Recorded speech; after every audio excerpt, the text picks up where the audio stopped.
The First Coast's most accurate forecast from the First Coast News Weather Team, certified by Weather Rate, sponsored by AC Designs. Good afternoon, folks, and happy Friday to you.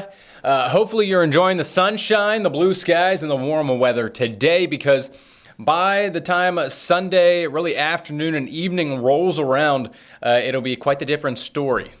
Weather impact alert in effect for Sunday, trying to tighten that time frame up a little bit. So 10 to 7 a.m. for the majority of the First Coast. Widespread rain, strong severe thunderstorms will be possible. So a stormy end to the weekend yet again here across the First Coast. Welcome in. I am Meteorologist Ross Mummah. Whether you are watching on FCN Plus or on YouTube or Facebook, again, happy Friday to you. If you have any comments or questions, feel free to comment either on YouTube or Facebook. I have the Facebook stream pulled up here on my app or on my phone, so I'll be able to answer any questions or comments that are thrown at least into the Facebook chat here. So we are going to get into the rain and storm chances on Sunday, but kind of a lot to work through before that.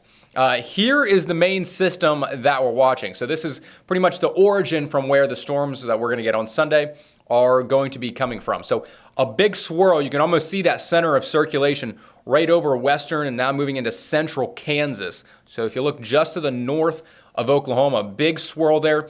Thunderstorms now beginning to fire off right across, really just northeast of Tulsa, Oklahoma, and right along that Kansas-Missouri line. So Kansas City currently seeing some thunderstorms, and I believe they do have a couple severe thunderstorms as well. But there's a whole nother piece to this, and that is the very, very strong winds on the west and southwest side of this system. Incredible amount of fire and wind watches and warnings. Red flag warnings from Illinois and Iowa all the way down to the Rio Grande and southern Texas. High wind warnings across Texas and Oklahoma. And this is the result of that. Some great video that our producer Andy was able to get in here for us. A dust storm blowing in across a large portion of West Texas and into western Oklahoma. Do you know where exactly this is from, Andy? I'll let you know. Okay. So he'll let us know when we know. Okay, so this is from the National Weather Service in Amarillo. I've worked with those folks before, and they can sometimes get some strong winds out there of 40 to 50 miles per hour, but gusts were pushing close to what we sometimes see in severe thunderstorms, wind gusts of 50 to 60 miles per hour. The high wind warnings were warned up to 70 miles per hour for the Texas and Oklahoma panhandle. So kind of incredible stuff. None of these folks were even seeing storms. These were just strong winds kind of blowing in behind this low pressure system. So that just shows you how powerful and how much energy is in this storm. Here's kind of a bird's eye view looking down across one of the towns or cities there. You almost can't see anything. It looks like a different world. That is all that dust getting blown up into the air. So incredible scenes and video and footage from those portions of the country. Again, that is much more across the Texas panhandle and into western Kansas and Oklahoma. So high wind going to continue for those folks throughout the remainder of this evening. Still, wind gusts of 40 to 50 miles per hour can be seen all the way from Oklahoma City up through Springfield, Missouri, Kansas City, and even St. Louis as well from this very strong, powerful, potentially dangerous storm system here. So there is a severe thunderstorm watch for the Kansas City area and a couple severe thunderstorm warnings right there along the state line. So this is just the beginning of what could potentially be a severe weather outbreak across not only Missouri, but also into Iowa, Illinois, northern Arkansas, and really right along the Mississippi River Valley here as we head throughout the remainder of this evening. So because of that, the Storm Prediction Center does have a moderate risk of severe weather. So that's a level 4 out of 5. That is a pretty significant risk area all the way from Des Moines, Iowa, down through St. Louis, Memphis, and then even down into Mississippi and Louisiana. So Jackson, Mississippi, also included in that. So a very, very large area, potentially seeing some strong to severe storms here tonight. And then unfortunately tomorrow, we'll probably see an even worse or higher risk for storms. A level 5 out of 5 high risk of severe weather from Jackson, Mississippi into central Alabama. So this does include Tuscaloosa, where the University of Alabama is, Birmingham, Montgomery, also right along that edge for that high risk. They do not typically put out the high risk unless they are expecting a tornado outbreak, and which some of those storms could be long track tornadoes. So that typically means they can be on the ground for 10, 15, 20, 25 miles. They can be a half to 3/4 of a mile wide. EF2 and greater tornadoes, unfortunately, will also be a possibility for those folks. So this is kind of what we're looking at over the next 48 hours. So storms blowing through Missouri and Illinois tonight, Chicago getting some late night storms.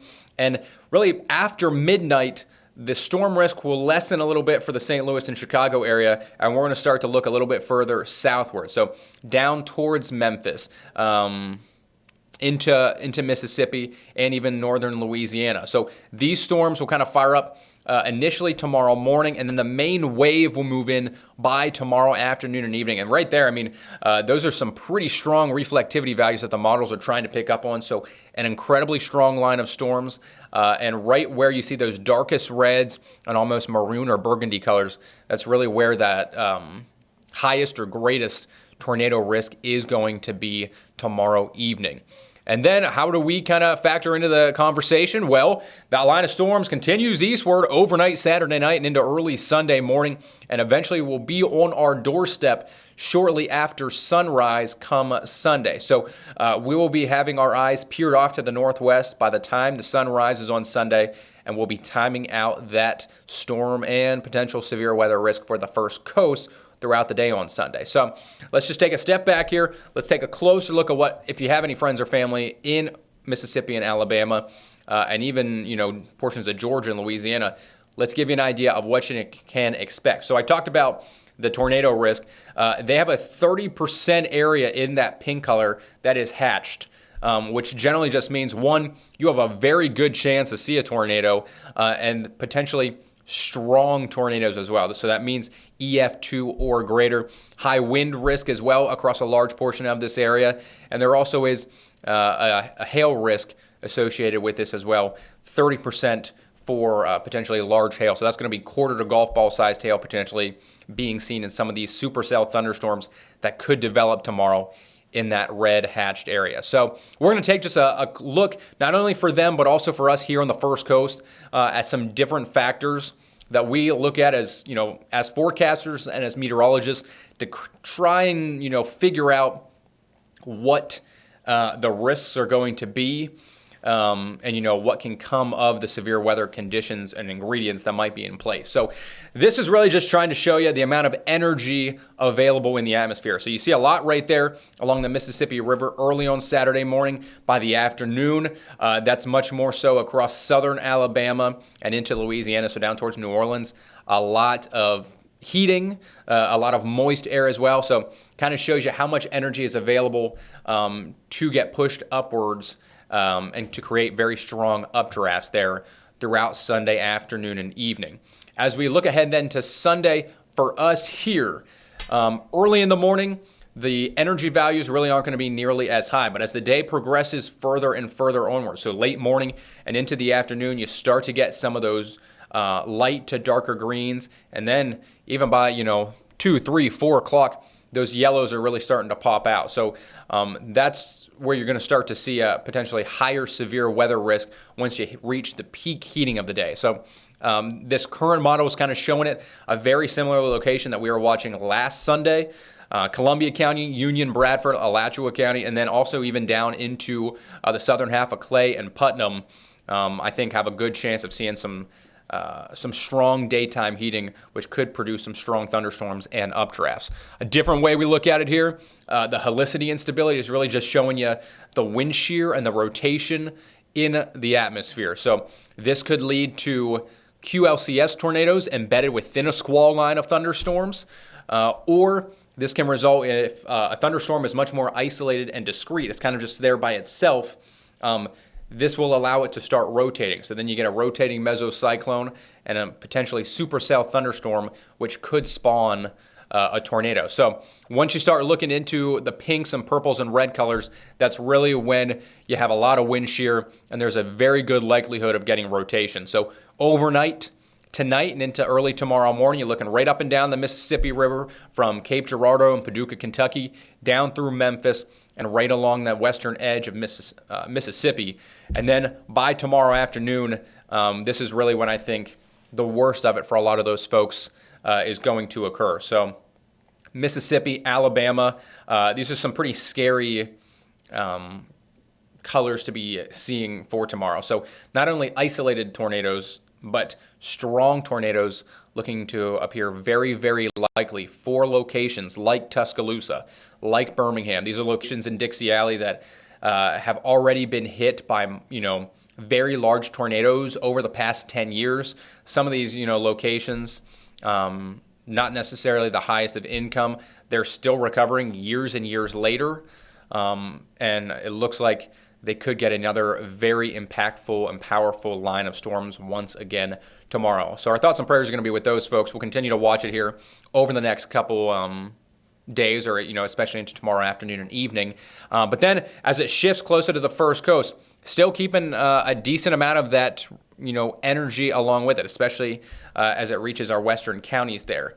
So that will continue to be a possibility as well for us. This is just another way to look at it, the significant tornado parameter. The brighter the colors, the better chance you have of seeing a tornado, and one that could be on the stronger side. So for us, by Sunday afternoon and evening, we're kind of just in that palish white or gray color, which is in line with our thinking that we have at least a chance to see a few isolated or brief tornadoes on Sunday. And some of our models are also trying to show that as well. So at least for tonight, don't have to worry about any of that. Some high clouds rolling in, but no rain across the first coast this evening. Tomorrow, pretty mild start to the morning, upper 50s and lower 60s for most folks, and then warming up into the low to mid 80s by tomorrow afternoon. Coastal areas might be a little bit cooler thanks to a south-southeast breeze. So especially places like Brunswick and St. Simon's Island, you're kind of taking the brunt of that wind. That'll keep you in the 70s. But areas along and west of the St. Johns River, check it out there. You got high of 87 for Waycross and Folkestone, high of 88 for McClenny tomorrow afternoon, 87 for Keystone Heights. This is going to be one of our warmest days here so far this year and into this spring. So make sure you're staying hydrated if you're going out to the Players tomorrow. I mentioned the wind as well. Gusts out along the beaches and the coastline could be anywhere from 25 to 30 miles per hour tomorrow. Inland locations, closer to about 15 to 20 mile per hour winds throughout the day for Saturday.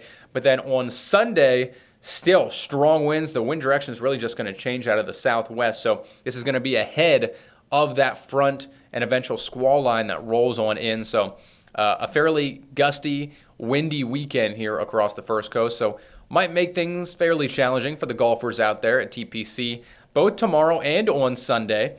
But even more so, if those storms happen to roll in a little bit sooner than what we expect on Sunday. They've got lightning sensors out there at TPC, so they'll be able to evacuate folks in time, but might just impact the golf tournament in general based on the timing of it. So here is what we're expecting for Sunday. This is probably what everyone really wants to know. Slight risk of severe weather for nearly everyone besides the southern half of St. Johns, Putnam, and Flagler counties.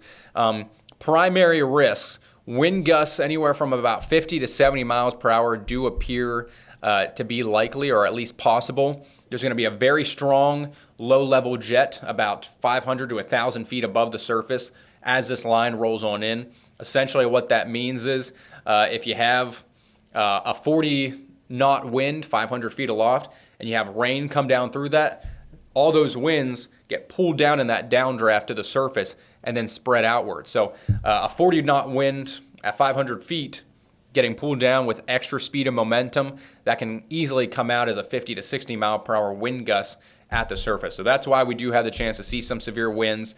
Pea to penny sized hail, I think, is a possibility. I don't think a lot of folks will see hail, if any at all, but there is a chance there.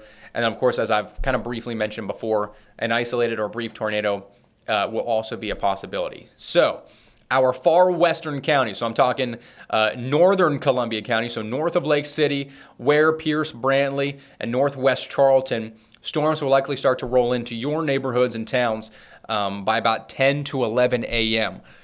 Please note this timing is going to change a little bit as we get closer and closer to the event, but just know the line of storms in the squall line will likely reach you before lunchtime, so about, after I'd say 9 a.m., prepare yourself for some strong storms, but really it's looking closer to about 10 to 11 a.m. That line will progress further toward I-95 after lunchtime, so really after about 12 p.m. noon on Sunday, if you live, let's say, in Kingsland, if you live in Callahan, anywhere in Duval County, Middleburg and Clay County, Fernandina Beach, the South Side, Ponte Vedra, you live anywhere in any of those locations on Sunday, after 12 p.m. noon, just kind of be weather aware, be on guard for that line of storms to be making their way towards you.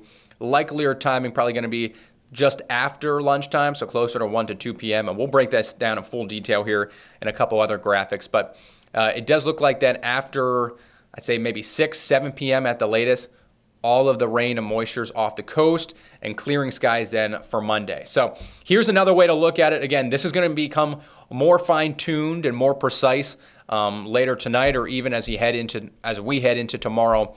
As forecasters, we're going to try to narrow down these storm timing windows for you as much as we possibly can. So earliest arrival for Ware and Pierce counties, really around about 9 a.m. So 9 to 1 p.m. for the light blue, that middle shade between about noon and 4 p.m. So that does include most of the Jacksonville metro area, and then areas south of the south side, or really just south of the I-295 loop, down through Green Cove Springs, St. Augustine, and down into Flagler and Putnam counties, likely after about 2 p.m.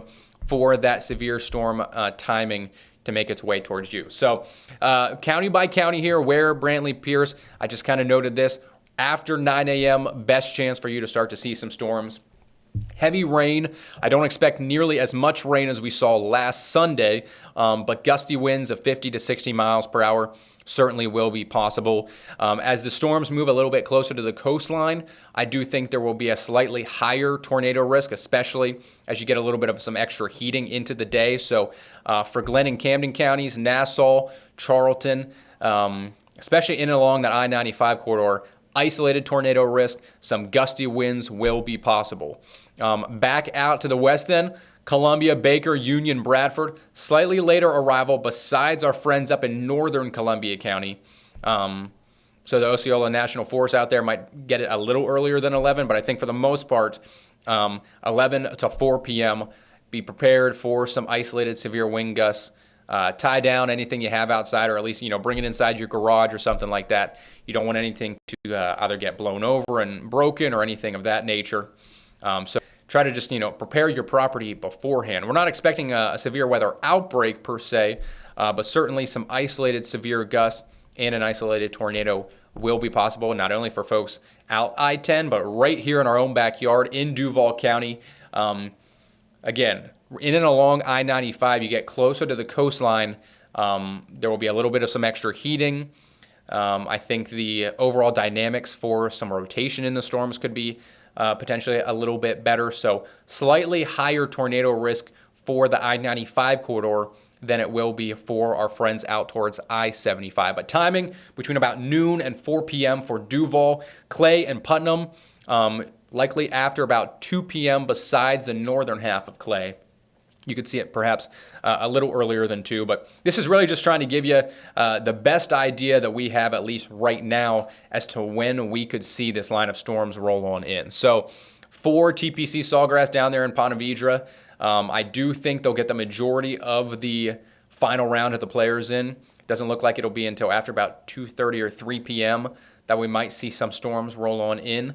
One thing I should mention, wait, let me go back here real fast if I can.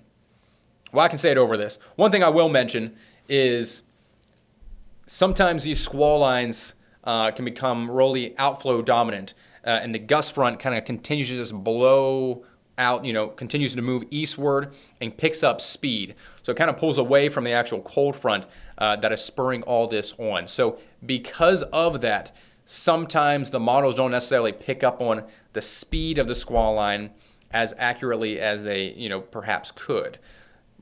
All in this meaning, these are the times we currently have. Do not be surprised if these get moved up or shifted up by an hour or two. So instead of 12 to 4 for Duval, it could be perhaps closer to 11 to 1 or 10 to 2, depending on the speed of the squall line. So again, this is to give you a good idea for right now, but some of these times will change and will become adjusted over about the next 24 to 36 hours.